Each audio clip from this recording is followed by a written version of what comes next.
Exactly 26 years ago today, northwest Somalia broke away from the rest of the country and declared itself independent. The breakaway republic is arguably one of the most stable places in the Horn of Africa.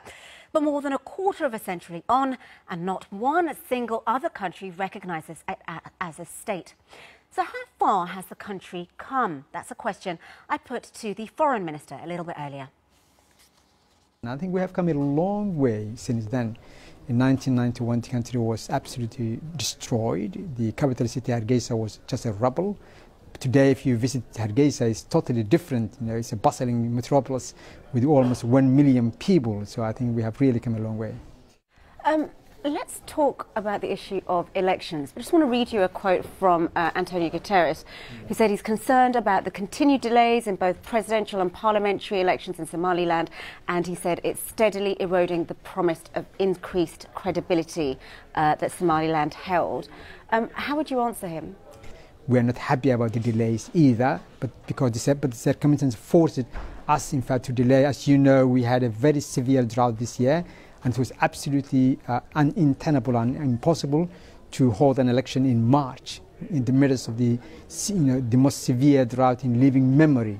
And that's why we have postponed until November, and I think we are on course, and we'll have the elections in November. So is that a guarantee that you're giving? I think I can almost say yes, there is a guarantee. You're celebrating 26 years, more than a quarter of a century since you declared independence. Still, your country is not internationally recognised. I think we're partially recognised. Somaliland is recognised as a de facto state. Everybody recognizes the reality on the ground, that there is a country called Somaliland, you know, and that there is a state. But it's not recognised by the EU, by the United Nations. It's not a member of the AU, is it? Well, it's the sovereignty that's not recognized, but as a state is recognized.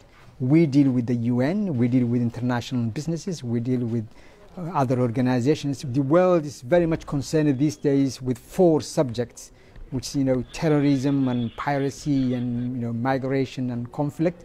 And I think the recognition of Somaliland will really play a major role in ensuring that we have a peaceful Horn and a democratic Horn, and that we will be able to create, job opportunities for our young people if recognized. As you move into the next 25 years, how would you like to see your country moving forward? We're trying to, first, is to build our economy. That's also a major task in front of us. At the same time, we would like in the coming years to also deal with this issue of sovereignty. Particularly, we would like to resolve the issue between Somaliland and Somalia through a dialogue.